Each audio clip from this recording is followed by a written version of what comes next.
আমরা চাইছি বাংলাদেশ সহ সারা বিশ্বের জন্য শান্তি থাকে, এই জন্য দোয়া করলাম এই ইলেকশনের পর। আমরা চাই না যে বাংলাদেশে আবার নতুন করে কোনো সহিংসতা বা রাজনীতিক গ্যাঞ্জাম হোক, সবাই যেন মিলেমিশে থাকুক এটাই চাই। আর জুলাই হত্যাকাণ্ডে বিচার চাই, আর হাদি ভাই হত্যার বিচার হতেই হবে, এটাই চাই আমরা। কালকে শান্তিপূর্ণ নির্বাচন হয়েছে, আমরা দেশবাসীর জন্য দোয়া করছি যাতে নির্বাচন সুষ্ঠু হয়েছে, ভালো হয়েছে এবং দেশের মধ্যে যাতে সুন্দরভাবে আমরা মিলেমিশে থাকতে পারি, দেশ যাতে সুন্দরভাবে পরিচালনা করে সে প্রত্যাশা আমরা করি। আজকে মোনাজাত করে দোয়া করেছি দেশবাসীর জন্য, ইনসাফের জন্য দোয়া করছি। ভবিষ্যতে দেশ শান্তি হবে এবং ইনসাফের কায়েম করবে, এটাই চাইছে আর কি। শান্তির মতো দেশ চলবে, এটাই আর কি। গতকাল যে নির্বাচন হয়েছে আলহামদুলিল্লাহ আমরা সকলেই সন্তুষ্ট হয়েছি আলহামদুলিল্লাহ।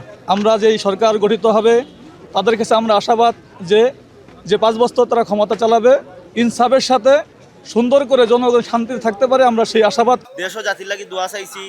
বর্তমানে আল্লাহ যারার মাধ্যমে ক্ষমতা হস্তান্তর করবা, তারার মাধ্যমে যেন দেশের কোনো মুসলমান বা কোনো মানুষ ধর্ম কর্ম বর্ণ শেষে কোনো মানুষ যেন তারা দ্বারা নির্যাতিত না হয়, সবাই যেন সুরক্ষা থাকে।